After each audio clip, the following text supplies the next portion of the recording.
So hash functions, they provide integrity. That means that if you use a hash function to hash some kind of text or password, you will know, or you will at least make it very difficult for somebody to mess up with it unless they have something that is uniquely as identical to this hash function. So in short, it will take your message and then it will try to use some function like a mathematical operation that will ensure that this message cannot be viewed as the same message that you did. So you have a password, then you hash it, then you get something like blah blah blah, 8s and 9s and F and G and all kind of words. But in essence, this hash is very uniquely generated based on your password.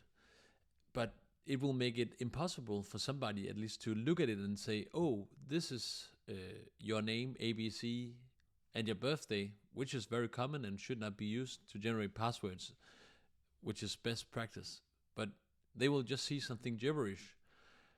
And this is why we use hashing when we try to enhance the integrity and the security of passwords, for example. Or you could also use it if you have bought some real estate and you sign this online document that states that I am the owner, I am this person who owns this property or this land.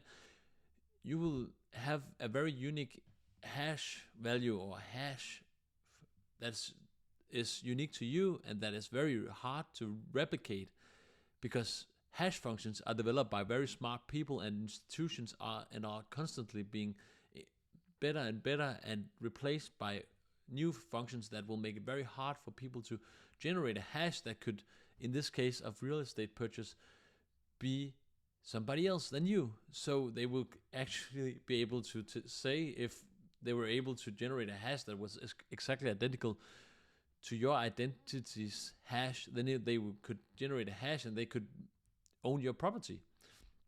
Well, this sounds maybe a little bit far-fetched, but let's try to go a little bit deeper into what I'm telling you now to get a deeper understanding of what actually goes behind all this hashing and why it's such a useful thing. So I just need to declare that hashes is not encryption. It's not something where you have a key and then you can unlock the hash. It shouldn't be that way, and it's not designed that way. It's actually designed, hashing is designed as a one-way function that will take something and then it will generate something completely new, and then it will not be able to be reversed. So you will not have, like, if you have like sometimes you can mix up encryption and hashing, so you could think of it, and they are very distinct in very different ways, but they are both something that resides in cryptography, which is about obfuscation and trying to hide data and trying to secure data. But if I go back to my example here, so if you have encryption, you have encrypted something with a key, so you can, let's say you have a vault and then you use a key to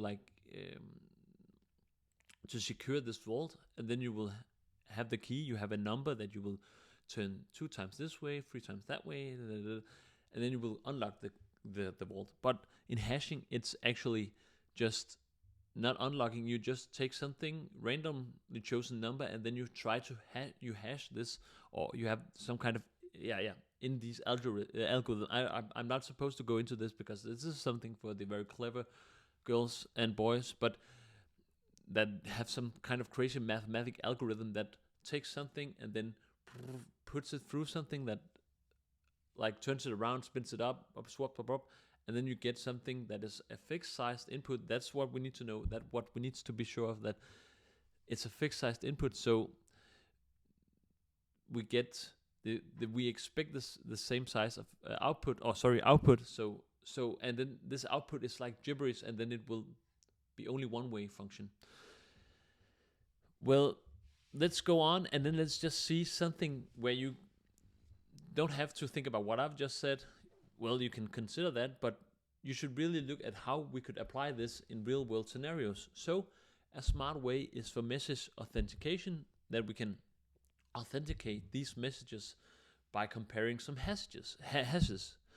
We can also use it to provide data integrity, as I just told you before. We have our storing passwords, so when we store the passwords, we will store them as their hash values. And what is perhaps the most killer trending way of using hashes is through blockchains and through smart contracts. So when we talk about hashes, there are several requirements to what a hash function should do. And what it should do, it should apply on any size of a data block.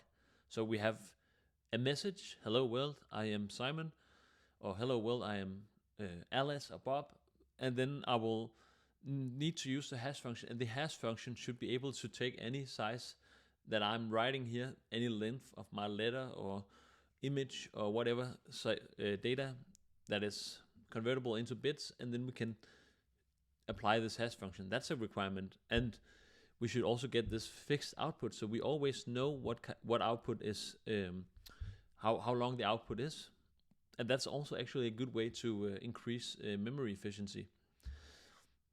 And then we should be able to easily compute this. So that's also a very good requirement. So if we need to have a conversation where we need to check the integrity of something, or we need to store some passwords, well, it should not take forever to generate this hash function. So we should also have a strong collision resistance. And this is very important, because this is how you can actually exploit a hash function. If you're very smart, you will be able to find something that is, let's say you have a document and you have just written something, and then what turns out to be an issue here with some weak hash functions is that you can actually just, let's say you don't write the same, or you know the hash function, so you try to generate another letter. So you want somebody who wants to get in the middle or something, or you want to cheat somebody to telling, oh, actually this is the letter. So, and you know that they are checking the hash value, so you will just try to come up with combinations in a letter that will generate the same hash value, and then it will think that, oh, this is actually the letter.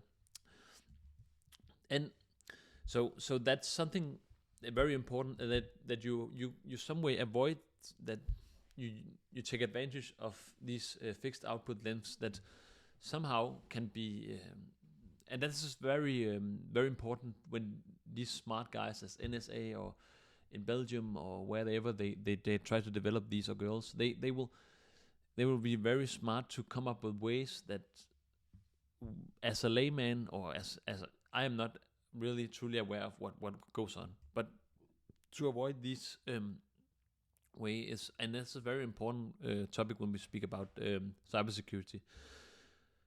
So, and because we have this kind of security, and we have this smart utilization of something that can be showing that you are truly who you are, or you know that this data is not tampered with, or you can know that you can store your password securely. We have some smart guys developing. First, they try to develop the SHA-1, which I should say is not secure in any way. This has been broken, and this is publicly known. So this was our guys from NSA that developed this algorithm. Then we have the SHA-2, so secure hash algorithm is the SHA abbreviation. SHA-2 is more secure, and actually SHA-3 is the most secure. So my recommendations is to use the SHA-3, and what you also can do is to use this key derivative function to even enhance the security of your algorithm. But let's just keep it a bit higher level here. So how does it work? Well, what we do is we take a message, we write hello world, and then we use this hash function SHA-3, preferably, which is most secure, and then we generate, based on applying the hash function to the message, we will get a digest, so that is something obfuscated of a fixed length. So this hello world message that we have want to send to our friend is as we did before, put through a hash function, we generate a digest. This digest is then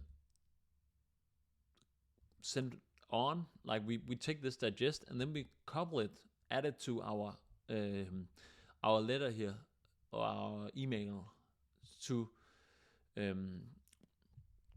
so we have the message and then we have the digest. So we send this to our friend Bob, and they will now have this. So they should have exactly what we have here. So in essence, what we're trying to do is we will allow the receiver of this message to use a hash function that we also use, the same hash function, or we'll at least display which hash function they should use to generate a hash value from our message and then compare it to the digest we send with them, or to the digest they get. Yeah, so or we send with them. So based on this, we should, when we give them some kind of digest, we have this. Oh, we have this certificate, or we have this. They should be able to verify that this is actually this message that we sent, and they can be able to verify the content, or that we are sending them hello world. They will be able to verify that based on the digest that we couple with the message to the corresponding message. So we take the message, generate a hash function, generate a digest based on with the hash function, and then they take our message, generate a hash, hash it, or takes the SHA function on the message, and then they get a hash, and then they can compare that hash to the digest. So if we go into a more practical scenario here, so what I try to do is to download an Ubuntu image. This is where you can use this in the real world. So you can like download a Ubuntu image ISO file, then you can put this ISO file into a